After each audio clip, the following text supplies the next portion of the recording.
Сәлем достар, баршаңызға қайырлы күн.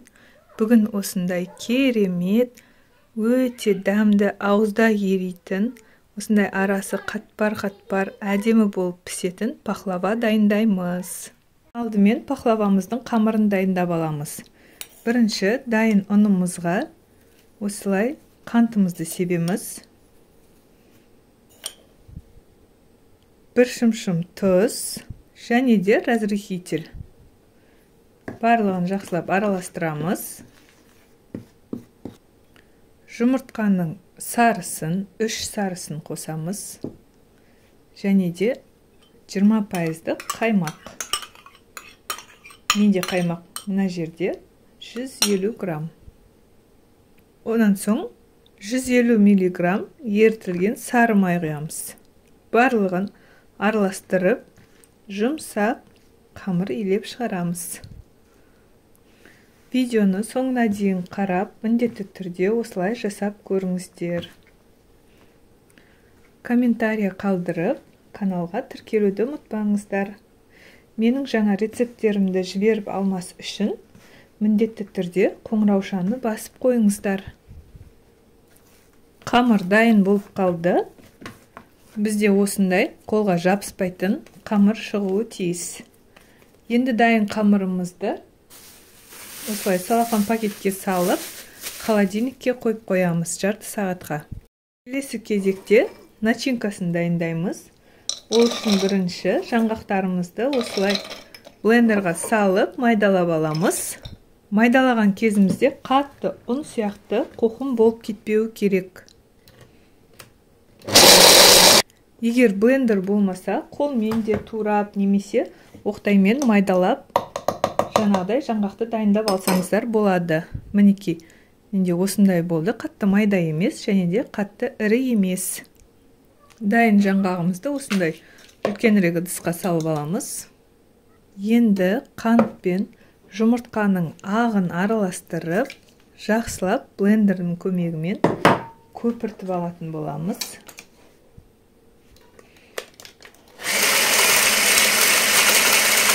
Қантымыз ергенше жақсылап көпіртеміз. Мінекей дайын болды. Дайын массамызды жаңағы жаңғағымызға барлығын осылай құйып аламыз.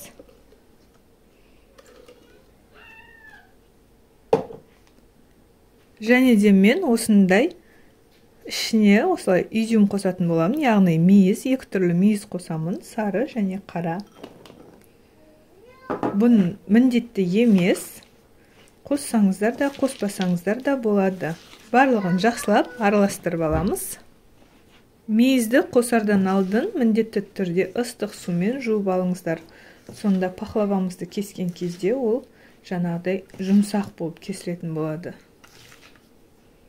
Мінекей дайын начинкамыз. Енді жаңағы дайын қамырымызды алып, тура 4 бөлікке бөліп шығамыз. Бөлген бөліктерімізді осылай домалақ-домалақ етіп дайындап аламыз. Бөлініп алынған қамырларымыздың ішіндегі ең үлкендеу дегенін алып, ең астына бірінші осыны жаятын боламыз. Жұп-жұқа етіп, жақсылап жайып шығамыз, бір тегіс етіп. Бұл қамырға ешқандай ұнның, ештеңенің қажеті жоқ, өзі жабыспай жайыла береді. Мінекей дайын жайылған қамырымызды алып, жаңағы мынандай пергамент қағазы төселген противнімізге саламыз.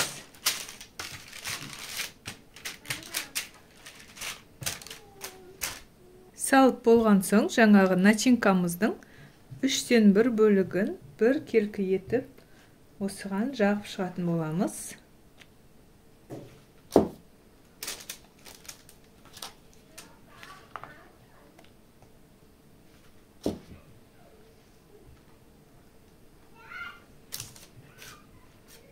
Жағып жатқан кезде тура осы видеодағыдай шетіне қатты шығармай, толық жеткізбей жағатын боламыз.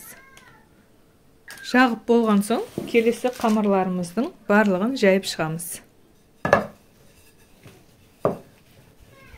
Мінекей біздің екінші қамырымыз да дайын. Енді екінші слойымызды қойып аламыз, жайып.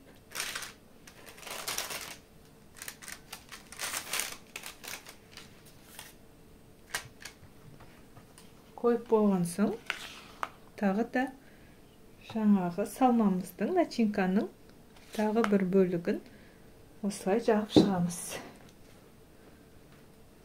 Жағып болдым. Енді үшінші слойымызды жайып аламыз.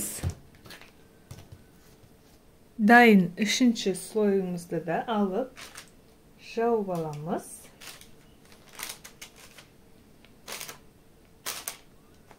Енді начинкамыздың соңғы қалған бөлігінің бәрін құйып, біркелкі етіп жағып шығамыз.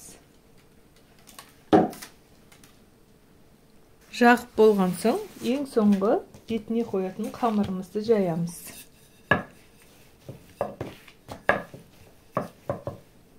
Қамырымыз дайын.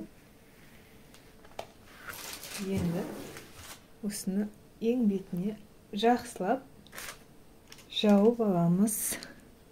Жауып болған соң, пахлавамыздың шетін дәл осылай қайырып, барлық жерін жауып шығатын боламыз. Сонда біздің начинкамыз сыртқа ағып кетпейтін болады.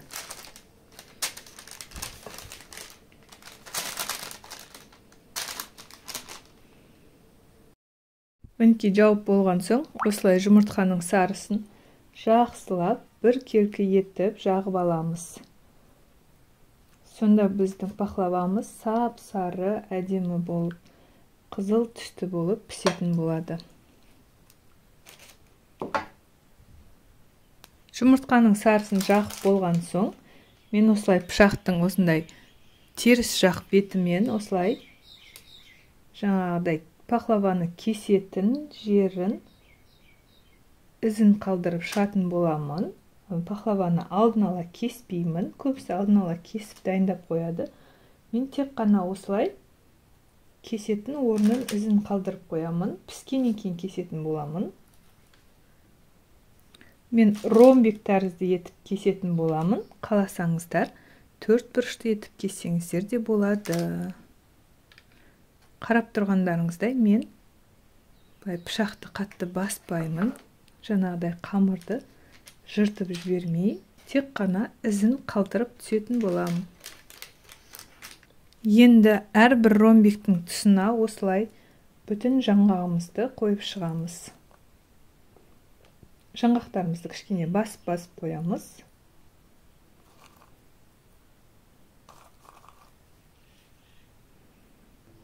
Дайын барлығын қойып алдым. Енді осыны 180 градуста 35-40 минутқа пісіріп аламыз.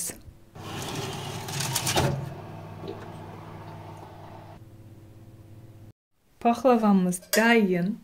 Бетіне осылай енді ыстық кезінде мед жағып шығамын.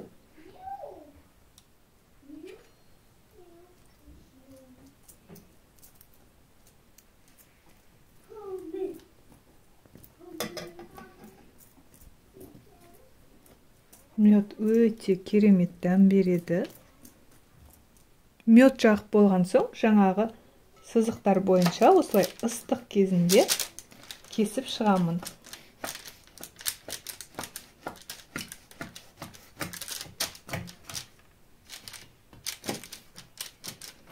Ыстық кезінде кесіп алғандарыңыз жақсы. Суып қалғаннан кейін бұл сынып кесілмейтін болады.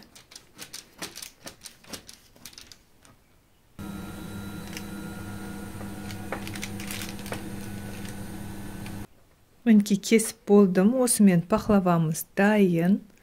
Мінекей арасындағы слойдың барлығы жақсы пісіп шыққан. Дәмі де өте керемет шыққан. Міндетті түрде осы рецептпен жасап көріңіздер. Сау болыңыздар.